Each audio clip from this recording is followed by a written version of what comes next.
Prophet Ayyub, Job, was a descendant of Prophet Ibrahim. Ayyub's mother was the daughter of Prophet Lot, and his wife was a direct descendant of Prophet Yusuf. Ayyub lived in Rome with his dear wife Rama and 14 children. Ayyub was a prophet who was immensely blessed by Allah. He was strong and healthy, had large plots of land, abundant livestock, and a righteous and beautiful family. He was also a community leader who was highly respected and loved by his people. Despite his status and wealth, Ayyub was never arrogant. He was always humble. He readily helped the deprived and constantly thanked and glorified Allah for everything he was blessed with. One day, high up in the heavens, the angels began discussing about the best of humans who lived on earth.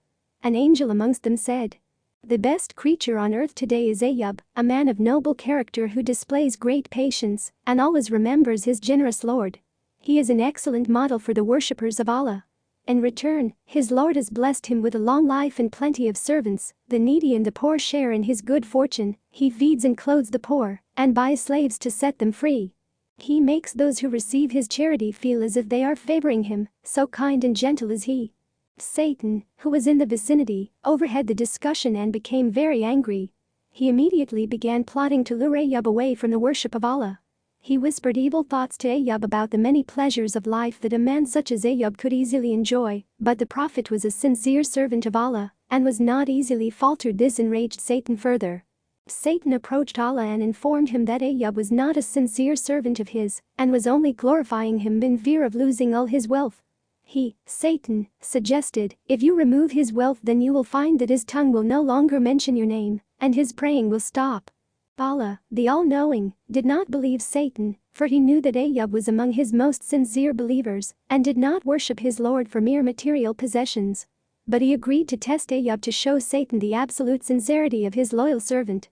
Overjoyed, Satan set out to destroy Prophet Ayyub's wealth. As time passed, Prophet Ayyub's wealth began to diminish. His land, livestock, servants, and money slowly evaded him until he was left with nothing. Immensely satisfied with Ayyub's ordeal, Satan, disguised as a wise old man, approached the Prophet and said, "All your wealth is lost. Some people say that it is because you gave too much charity and that you are wasting your time with your continuous prayers to Allah. Others say that Allah has brought this upon you in order to please your enemies. If Allah had the capacity to prevent harm, then He would have protected your wealth."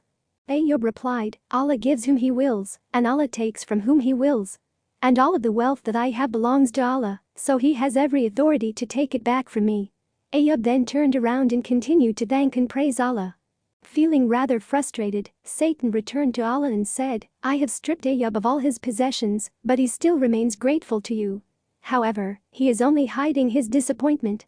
The real test of a parent is through his children. You will see how Ayyub will reject you." Allah still knew that Ayyub's faith and love for his Lord will not waver, but he agreed to test Ayyub further. Before long, the building in which Ayyub's children lived crashed, killing all 14 of his young, beautiful children. Satan once again visited Ayyub disguised as sympathizing bystander and remarked with sorrow, "The circumstances under which your children died were sad.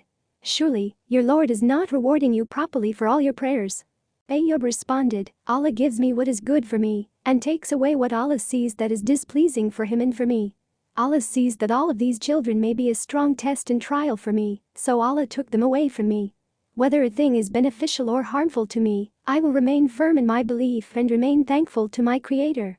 Satan rushed back to Allah and said, "O my Lord, Ayyub's wealth is gone, his children are dead, and he is still healthy in body, and as long as he enjoys good health, he will continue to worship you in hopes of regaining his wealth and producing more children. Grant me authority over his body so that I may weaken it. He will surely neglect worshipping you and will thus become disobedient." Allah granted his request, but instructed, "I give you authority over his body, but not over his soul, intellect or heart, for in these places reside the knowledge of me and my religion." Soon after, Ayyub's health began to deteriorate. He was so ill that the skin of his body used to fall off, revealing his muscles and bone. But as Allah instructed, the only 2 organs that functioned in his body were his heart and tongue, which he continued to use to glorify Allah. Ayyub suffered through severe pain, but he never allowed himself to complain or falter in his belief in Allah. The people of the city began discussing, if Ayyub was a good person, Allah wouldn't have done this to him. And eventually, they abandoned him. His relatives, friends, and everyone who loved and respected Ayyub deserted him, except for Rama, his beloved wife. For years Ayyub continued to suffer through his condition, with none but Rama by his side to take care of him. They had no money and no income, so his wife took up a job to provide for him. But the people of the city did not allow Rama to work for long, for they feared that she would afflict them with the same illness as her husband.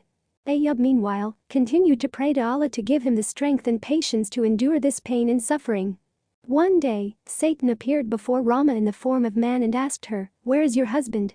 Pointing at the almost lifeless figure of Ayyub, Rama replied, "There he is, suspended between life and death." Satan then went on to remind her of the blissful days of good health, children and wealth. Overwhelmed with the years of pain and hardship, Rama approached Ayyub and wailed, "O Ayyub, you are the prophet and the messenger of Allah. You have the closest relationship to Allah. Ask Allah to take you out of this harm that you are in." Ayyub sighed and replied, "Satan must have whispered to you and made you dissatisfied. Tell me, how long did I enjoy good health and riches?" His wife responded, 80 years or so. He replied, "For how long am I suffering like this?" She said, 7 years. Ayyub then said, "In that case I am ashamed to call on my Lord to remove my hardship, for I have not suffered longer than the years of good health and plenty. It seems your faith has weakened and you are dissatisfied with the fate of Allah. If I ever regain health, I swear I will punish you with 100 strokes. From this day onward, I forbid myself to eat or drink anything by your hand. Leave me alone and let my Lord do with me as he pleases." Feeling helpless, Ayyub turned to Allah seeking his mercy. "Verily, Satan has touched me with distress by losing my health and torment by losing my wealth." He prayed. Allah immediately responded to Ayyub's desperate call for help. Allah said, "Strike the ground with your foot. This is a spring of water to wash in and cool and a refreshing drink." Ayyub immediately performed Allah's bidding. As he struck the ground with his foot, cold water gushed at his feet. As commanded, Ayyub drank and washed his entire body using the water. Within a short while, Ayyub's blisters disappeared, his skin renewed completely, and his internal organs began functioning. Indeed, Ayyub was completely cured by the grace of Allah. Rama, who could not stand to be away from her husband any longer, returned home. As she entered their home, she was greeted by Ayyub, whom she did not recognize. She asked him, "Where is Ayyub? Who are you? You look very similar to him." He replied smiling, "It's me." Overjoyed, she immediately embraced him and thanked Allah for his mercy. Ayyub remembered his promise to punish his wife with 100 strokes once he regained his health. He did not want to hurt his beloved wife, nor did he want to break his oath to Allah. So Allah, the Most Wise, instructed Ayyub, "Take in your hand a bundle of thin grass, and strike therewith your wife, and break not your oath." Allah then restored Ayyub's wealth. Allah sent down a rain of locusts made of gold that fell all around Ayyub. When Ayyub began gathering the gold locusts, Allah asked him, "O Ayyub, have I not made you too rich to need what you see?" Ayyub replied, "Yes, my Lord. But I could shun your blessings."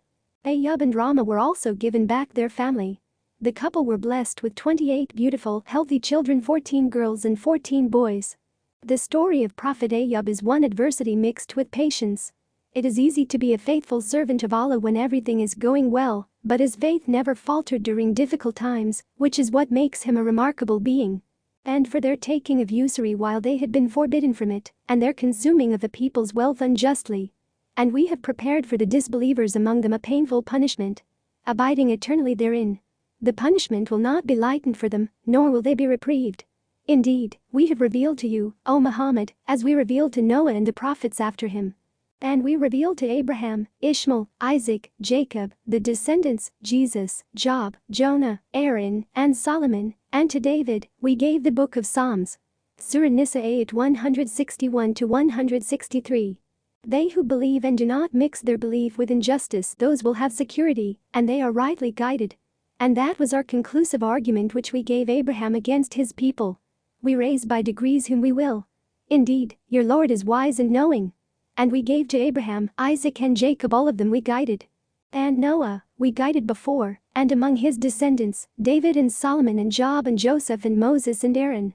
Thus do we reward the doers of good. Surah An-Nam 82-84. And mention Job, when he called to his Lord, "Indeed, adversity has touched me, and you are the most merciful of the merciful." So we responded to him and removed what afflicted him of adversity. And we gave him back his family and the like thereof with them as mercy from us, and a reminder for the worshippers of Allah. Surah An-Biya 83-84. And remember our servant Job, when he called to his Lord, indeed, Satan has touched me with hardship and torment. So he was told, strike the ground with your foot, this is a spring for a cool bath and drink. And we granted him his family and a like number with them as mercy from us, and a reminder for those of understanding. We said, and take in your hand a bunch of grass and strike with it, and do not break your oath. Indeed, we found him patient, an excellent servant. Indeed, he was one repeatedly turning back to Allah. And remember our servants, Abraham, Isaac and Jacob, those of strength and religious vision. Indeed, we chose them for an exclusive quality. Remembrance of the home of the hereafter. Surah Sad 41-46.